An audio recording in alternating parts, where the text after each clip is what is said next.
BL2007-1557, Councilman Jameson, authorizes the collection of 4 tourist accommodation taxes to create a funding mechanism for the construction of the new downtown convention center.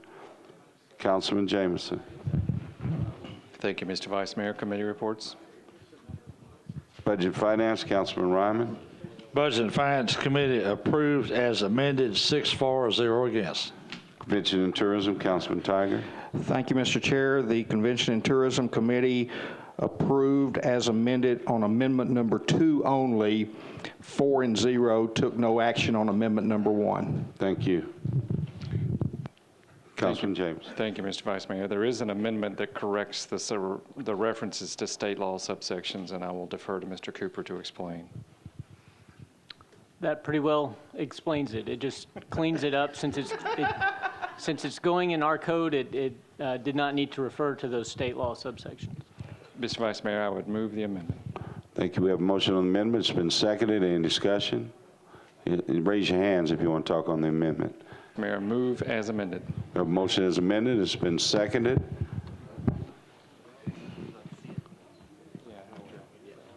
Councilman. Now, could I get the explanation on where we are in terms of the tax? Because there was some confusion as to whether or not Davidson County residents are going to pay the car rental tax. Davidson County residents will not pay the tax if they are having their vehicles, if they're renting a car to have it repaired, if they're renting a car for more than 4 days. But if they're renting a car to take out on the town for one night, I guess theoretically they would have to pay it, but for the... So there is some possibility that there will be some taxes on car rentals. If, for example, I rented a car to go to my daughter's graduation because of my 86-year-old mother going, and I need a little bit bigger car so I could put her walker in it and everything for graduation. So I think we only went for 4 days, but I took it out of town, but I rented it at the airport. So under this bill, would I be paying the taxes for the car rental if I go rent the car at the airport versus going to Enterprise? Yes. So we will have some taxes being paid by Davidson counties depending on how they rent the car and for what length of time. Yeah, it's the same with the hotel accommodation taxes. I mean, anytime a Davidson County resident stays in a hotel, they pay the hotel accommodation tax. Okay, thank you. Thank you. Councilman White. Thank you. I just want to ask the sponsor a couple of questions, if I might. One, I noticed in this bill it says that this is all contingent on this 6-page letter from Mr. Spearden that says we're going to build a convention center. What happens to this money that we collect if we don't build a new convention center?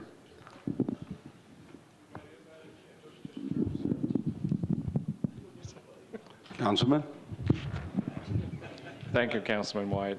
I would point out a couple of things to answer the question. First and foremost, when the point comes when this council or the next has to deliberate upon the wisdom of constructing a new convention center, whether or not we do that or not, a lot of the debate will hinge on whether or not the revenue streams that are generated by these 4 tax sources are sufficient to build it without any local impact upon Davidson County residents under the tax structure.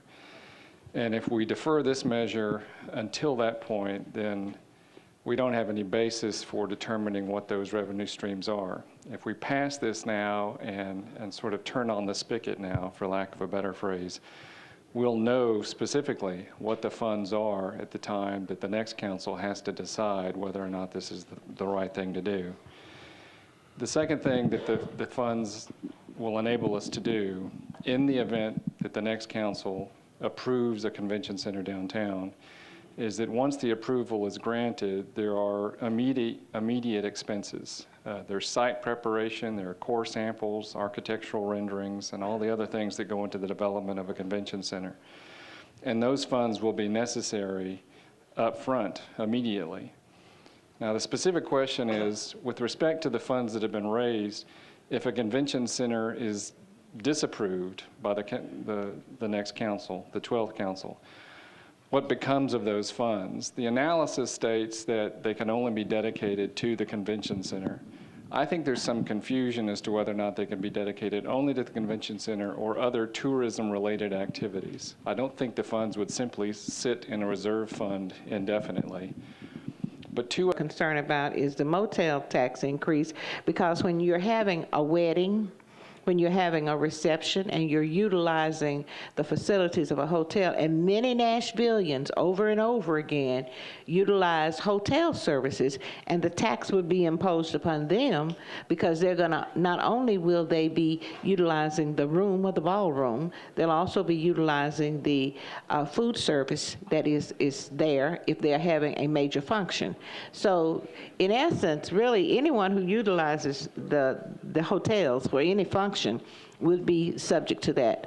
And when you're talking about weddings that may cost upwards of $8,000 in and of themselves, and you add on that extra tax, our citizens are going to actually feel the brunt of that also.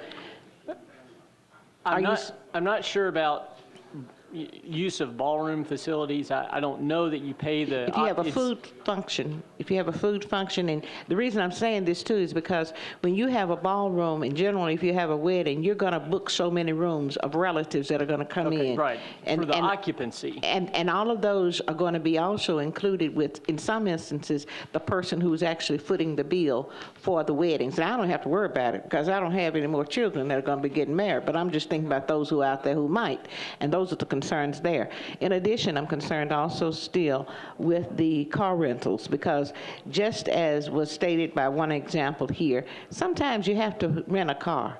And if you rent a car and you rent it for a duration of longer than the 4 days, if you have to have it for a month, say for instance something's wrong with your car, then that penalizes the Nashville citizens also.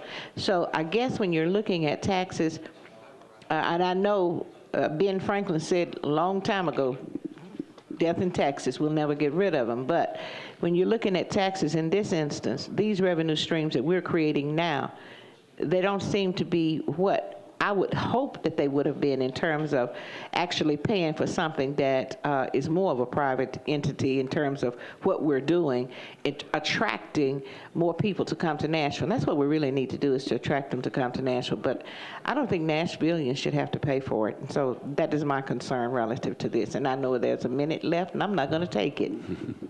Thank you. Councilman Birch? Previous question. Second. Previous question. Previous question has been called, and it has been seconded. All in favor for the vote. All in favor say aye. Opposed? Motion's adopted.